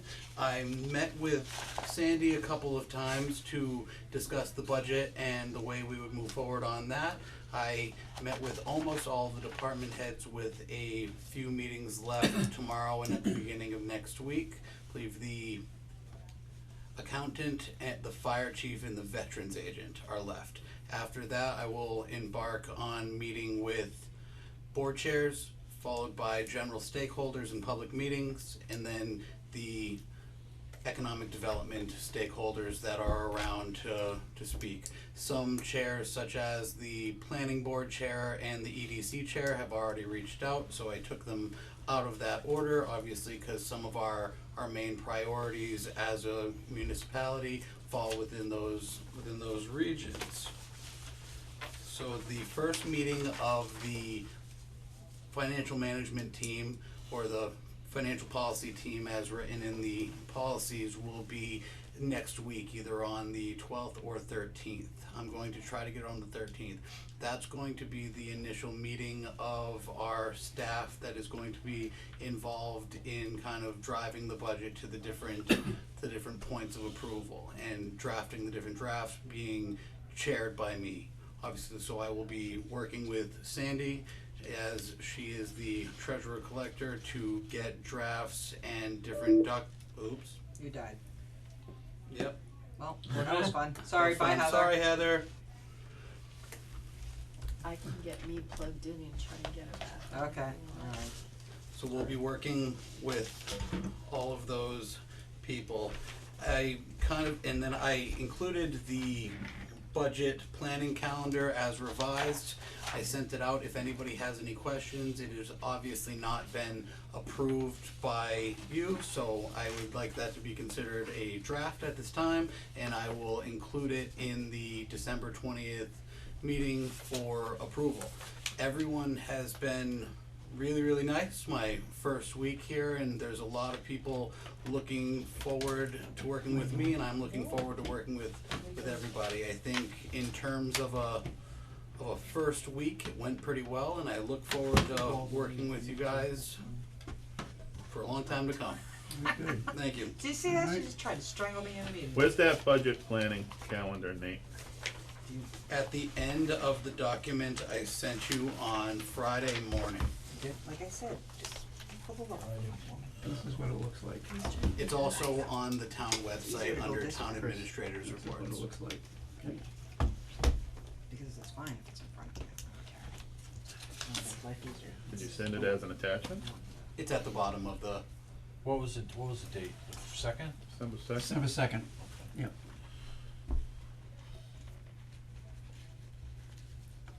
I don't seem to have it, unless I'm doing something wrong. I'll resend it to you right now. I got it, it's attached to email, I think. Okay. It's not doing anything. Nope. I didn't get it. You're trying to get Heather back, right? Okay. Yeah, once my computer comes up, Yeah, it's gotcha. probably Okay. gonna do the Windows update, you know. Can you plug into his I with can. that? Yeah, can I should just be see able that? to. I'll be able to turn back on faster. Well, why don't I unplug mine? No, you're fine. It doesn't matter, because Okay. it's just gotta be able to reach, it's not gonna. Okay. Nate She- and I have the same. That's it, that's as far as you That's got. it. Oop, don't knock over her drink. Switch seats. What a fiasco. I got it. It's all Heather's fault. Mr. Chairman, can I ask for a brief recess while we do Absolutely. this real quick? What was the email? What was the date on the email? It was the same We- date, but we it's need the second email. Power strips, Like right in the middle. yeah, From the power same strips. No, December fifth, Or by us, you see know. that one, it's Yeah. got 2 attachments right here. Drop it from the, I wouldn't say drop it from the. It's on the fifth, that's today. Yep, well then that's Yeah, not I it then. don't blame them. You can sit here Well, forever. that's why I wanted a separate No, meeting. today's not the No, fifth. it's fine, we're done. Yesterday was the fifth. We just gotta Today's the reboot 6th, right? this fun stuff here. I didn't see anything on Friday's email. I got it. Was it in Fridays? I can tell you exactly. Did you when get the town administrator's report? Cause that's when it came through. Yeah, it came in that too. It was in that 52-page document that was given today at 2:57 Today?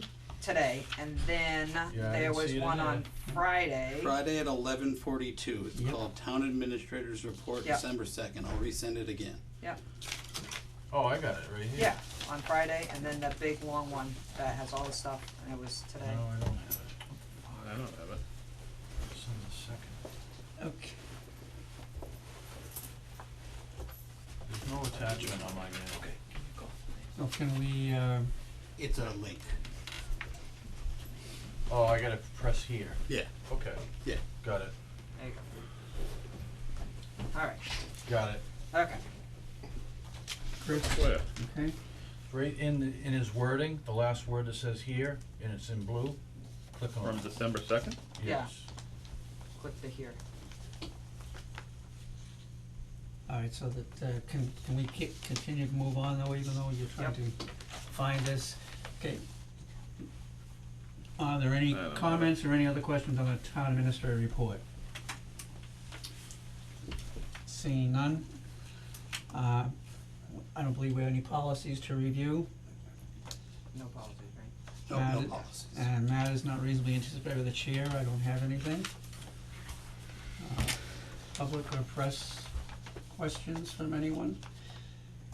Okay, since we are not doing that, what we are about to do then will be to, when you can, I'll make a motion But- whenever you're ready. we'll take a motion to move into executive session, and the reasons will be stated once it's read, See with the blue? anticipation that we It will says here, if then you click on the here, it'll pull it up. adjourn from executive session for the sole purpose in open session so that we can adjourn to the night. Administrative Okay. report. In other words, we Yep, have to to come come back back. into open Yep. session, okay? Really? Alright, you ready? Yeah, this is, Alright, I'd like to make a motion, See if he sent it to me. move into executive session, MGLC 30A, section 21A3, to discuss strategies with respect to collective bargaining or litigation if an open meeting may have detrimental effects on a bargaining or litigating position of the public body. Tom, how do you say your last name? Doused. Doust of Greylock Confidential. with the, With the, we will then we will come back into open session to adjourn. to adjourn for the meeting. Yep. Motion made, is there a second? Second. Okay, any discussion, this is a voice vote, so, do we have Heather? Yep. Yes. Okay, Heather? Yes. Yes, Peter? Yes. Chris? Yes. Katie, yes? Yes. Jeff, yes, we're now in executive session. Give him a second.